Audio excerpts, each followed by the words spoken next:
Fstoppers.com has teamed up with Mike Kelley one final time to produce Where Art Meets Architecture 3. In this tutorial, we cover everything you need to know about the business of architectural photography, as well as the tips and tricks necessary to photograph hotels and resorts. You're watching the behind-the-scenes series on the creation of this tutorial, and if you'd like to learn more about the full product, head over to fstoppers.com/store. So I'm here in the office doing some final edits on the project, and nobody else is even in here, but a video just popped up on Facebook. Let's see what Mike and Lee might be doing. Oh, perfect. They're out wakeboarding instead of coming into work today. And I am staring at Mike's business section while he talks about licensing images. In that media kit, they list their subscriber base, the circulation of the magazine, the amount that it costs for an advertisement to be placed in that magazine. And if you look these up, I'm pretty sure that you will be shocked at how much money is on the table in these transactions. Your clients may be paying a fortune to put an ad in some of these bigger magazines. So it's only fair that we license our image appropriately according to the usage and circulation of these publications. We're gonna have to have a little talk, maybe a little office meeting about this. It's a Tuesday, it's 2 o'clock, nobody's in here. F my life. A large portion of this tutorial is all about the business of architectural photography, but Mike also wanted to teach how he goes after his international clients. Now this house is actually in Mexico, and when it comes to the bidding, it's going to be our standard day rate type of approach. Now I'm going to be shooting there for 3 days, but there's a bit more that we have to consider when we go and do an international job. That is, of course, we want to make sure that we are in compliance with all of the laws in the country that we're going to be shooting in. Now, just like the jobs that we estimated on, the client is going to be paying for the hotels, the travel, for me and my assistant. But there's one more thing that we have to discuss that we haven't got to yet, and that is actually getting the gear into a foreign country. While Mike was teaching the business side of things, he also had a few pictures that he had to finish up in Photoshop. And in order to replicate this piece right here, I'd have to jump all the way up.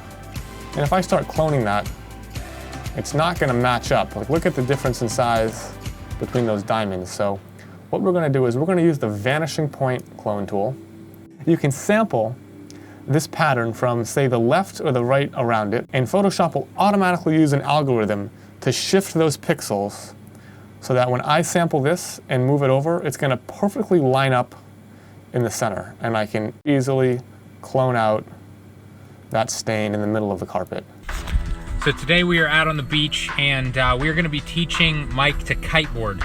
My knee is still totally messed up, so I am not able to do it. However, I'm healthy enough to record Mike probably busting his ass and getting drugged on the beach.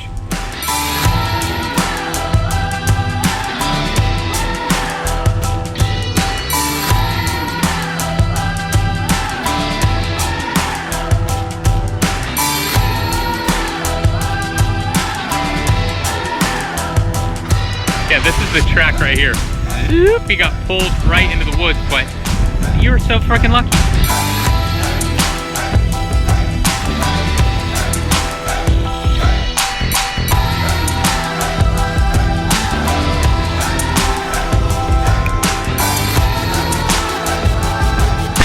All right, this is Mike's first attempt with a board.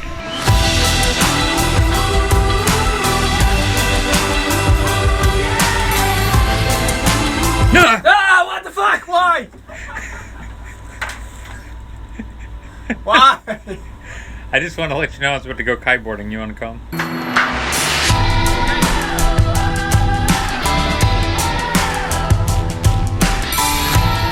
How did it go today? I hate this sport. You hate the sport?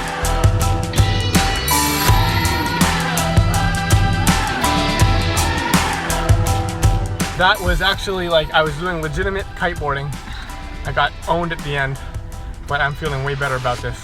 So, it seems like we've had problems before with other instructors coming to Charleston and maybe not working as hard. But here I'm catching you guys in the act, and you're just flat out planning to go to the beach every day. At what point did becoming a pro kiteboarder get on this list in Charleston? Like, It was always number one. that was number one. Like, the whole reason for this tutorial is just money laundering. it's just to come to Charleston, act like we're working on a tutorial, and then learn kiteboarding. Learn how to kiteboard.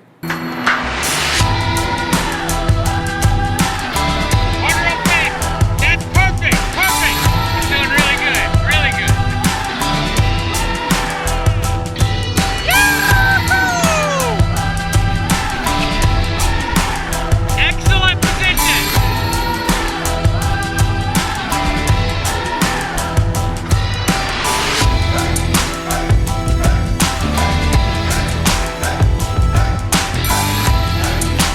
Yeah! What's going on in there, Mike? We're trying to get detail shots of like his marketing material and stuff, and this is what we've come up with. All right, it's rolling. Go ahead and go. And this is an 11 by 14 custom-made print portfolio with all of my images in sleeves, printed on nice matte paper. It's got my logo on there and everything. And these are basically the evolution. We've gone from like that scattershot approach of email blasting to walking into a place to narrowing it down further and further to maybe sending 20 or 30 very directed catalogs or books to potential clients. And now this is the next evolution of that, and this is what I bring when I'm going to actually meet with a potential client. Shocking. What a pain. One of the hardest, most frustrating things about any of these tutorials is getting the final exports out of Premiere and getting them into a file that we can eventually put online for you guys to get. I've tried to export this probably 15 times now, and you can see I've rendered it so that it's completely green. Everything looks good in Premiere. And then when I bring up the encoder, you can see it keeps failing. Here's the edit here. And you can see how many times it has failed on this. I have a third computer. Treehouse Day 2. It has failed. I have also tried it on my own computer. Failed, failed, failed, failed, failed. I can't get this one file to export. So I think what I'm gonna do is have you install Premiere on your computer and see if the Mac can actually get this file exported, because it will not export on our Windows machine. So let's try this export on your Mac and see if... Right, here we are, we're walking into the studio. How did it go? It failed! Oh my gosh. On the newest computer that you could possibly buy from Apple, it failed. So it's gotta be a Premiere problem. So if you can remember when we were back in LA, Mike cooked a steak. It was pretty good, but I was just saying it's not the best steak I've ever had. Anyway, tomorrow we're having a steak cooking competition. Tonight, I am making beef Wellington.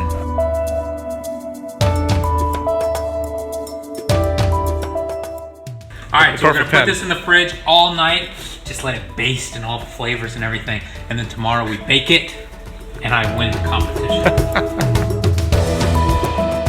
All these people have come over to test the steaks and see which is best. The beef Wellingtons, they are in the oven. They're gonna take a little while, but you are the first one to... Now that looks like it's gonna be a little too salty. What are you gonna do to keep it from being... No, what we're doing is we're kind of drying out some of the juices. So you've got olive oil in the pan. Olive oil in the pan. What just happened, Lee? Why are you so disappointed? Okay, so it said the recipe I was looking at was 200 degrees for 30 minutes, and I pull it out and it's like not even cooked. I'm like, what's going on? 200 degrees Celsius. And on that note, I got this in the bag. You did not have it in the bag. Good sear. The judges tasted Mike's steak first, and everybody loved it. I think that was cooked extremely well. I have to admit, I had a bite. That was fantastic. After cooking my beef Wellington for the second time, I cut it in half to make sure it was cooked correctly. It actually looks pretty decent. That looks pretty good. I need some fill light in here, but... Right. It tastes like Christmas. This is good. I shouldn't say. I like that mushroom stuff. So you do like it? Okay.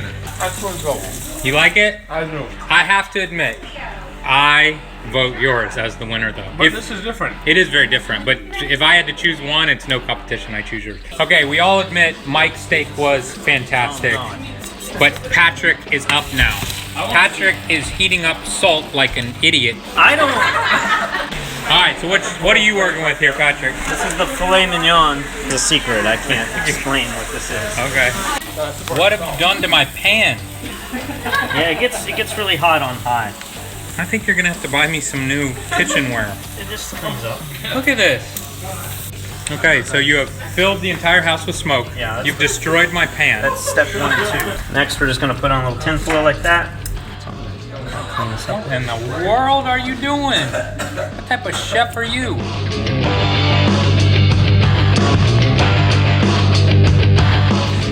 The judges have deliberated. They were all really good. It came down to, I guess, just proper texture, flavor, and it goes to Mike. It's one. Yes. All right. But I think with texture and taste and flavor, I would give it to Mike. So that's it. Mike has officially won. But of course, these two judges don't really count. Let's hear what the third. But no, I think it was Patrick, unfortunately Lee, and then Mike. You heard it from the unbiased judge. Mike Kelley came in last. And of course, Patrick absolutely destroyed my brand new pan. Join us next week for the final episode when we wrap up this entire tutorial and we all go out to celebrate. Mike, are you drunk right now? No. Is this bad? Why are you laughing like a madman? Are you crying? Look at this. I see tears coming down your nose.